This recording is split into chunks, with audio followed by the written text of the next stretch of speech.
All right, we've had the Johnson in the water.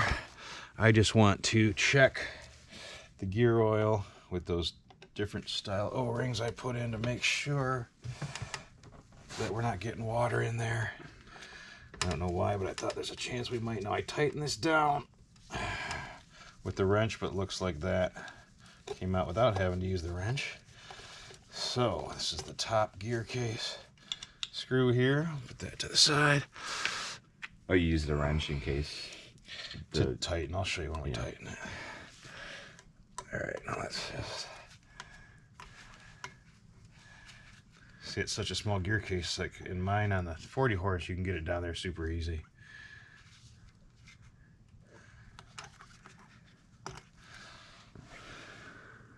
Yeah, it's milky. Yeah, see that?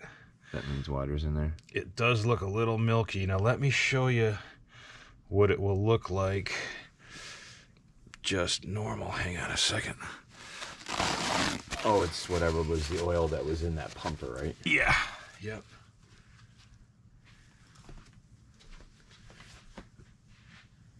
This is the oil. Now I just gotta find. Okay. So this is what the oil should look like. And that, see that? See the difference? Yeah. See how this one's milky? So that means I think we're getting water in it. So what we're gonna do is drain it.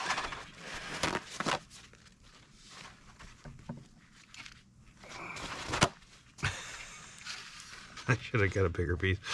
So what we're gonna do is drain it. So we're gonna, all right, so you wanna keep these separate because the bottom one is has a magnet on it. And that's what, when the gears grind, or they don't wanna grind because you have the oil in there, but if the gears, as the gears age and wear, they the gear dust will go down and get stuck to the magnet, so it's not in the way of the gears. Yeah. So you always want to replace the lower one and keep them separate because the lower one's going to have a magnet on it. Does it look exactly the same, or does the magnet? In this case, it does. Oh yeah, look how milky it is. Yeah. Holy. It's the milky milk. So that's what we saw in the water. Yeah. It was coming out probably because of these. I tried to get cute and put these O-rings on. These rubber ones, but we're gonna put these back on, and then I'm gonna test it again because we want to make sure that we're not getting water in the gear case. So we're just gonna let that drip all the way out. How much oil is in it? It doesn't take a lot. I could look it up, but it's only a matter of ounces. So, but yeah, see the difference? This is like what it's supposed to look like. So we're gonna let that drip, and then we'll come back and fill her up. Okay, we have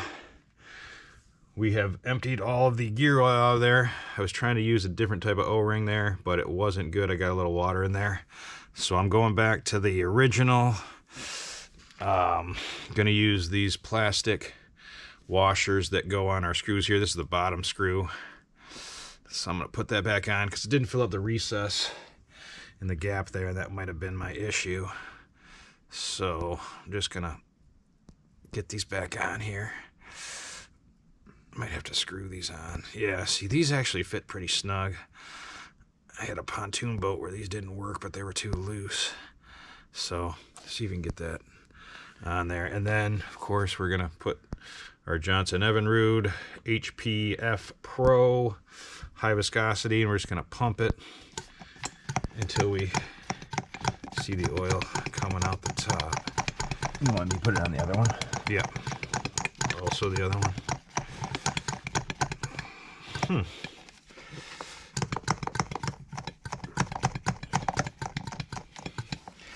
It's just not picking up on there.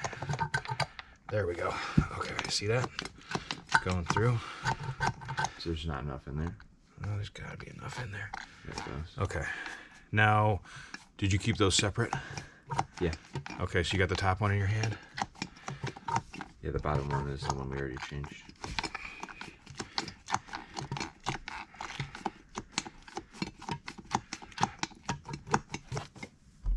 Okay. I don't know why.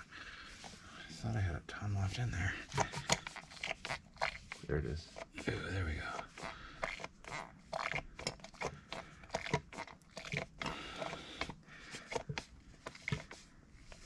think it's just where the thing on the bottom of the thing is located.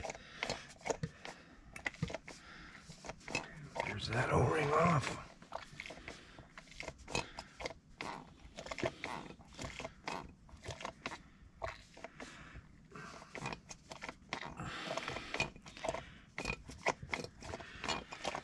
Alright, the plastic's back on that one.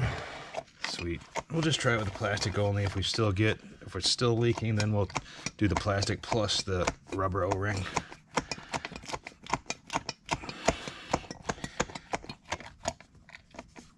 There it is. Okay. You should have enough for another. But you might have to get a new bottle for the fall, maybe. Ooh, okay, give me the top one. See it's coming out the top there? Okay. No, just want to get a little, hang on. While we got it hooked up here. Get right to the top. Let's push that over there.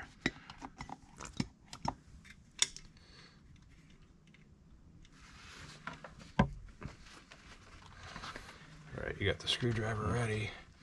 And I'm going to hit it. I'm going to pump it a few more just to get it, you know. All right. Do you want to just snug now, or do you want to finish tightening it? We'll snug later. And we'll snug with that 30 millimeter, just like we did last time. Now this is the hardest part. We got our magnet, our bottom screw here. It's always going to leak. Some's going to leak out when you're doing this. It's just a matter of... undo that? So yeah, try and undo that, and then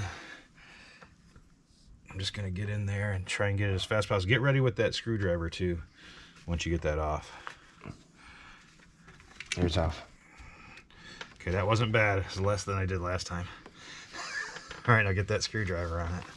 Turn it. Okay.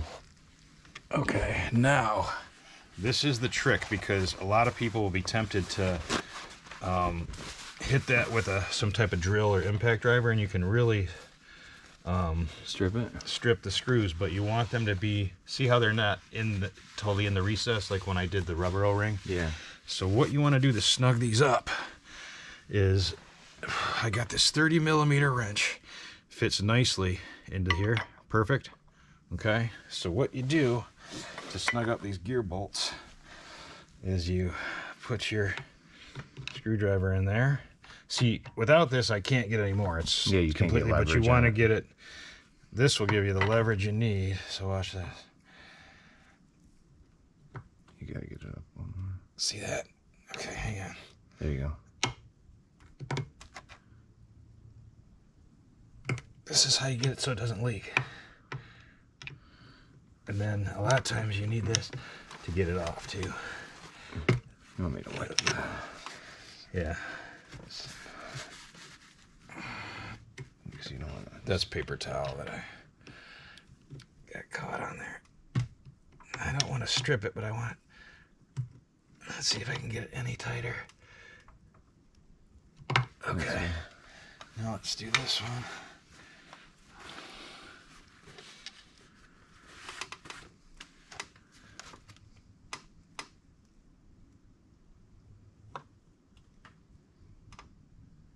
All right.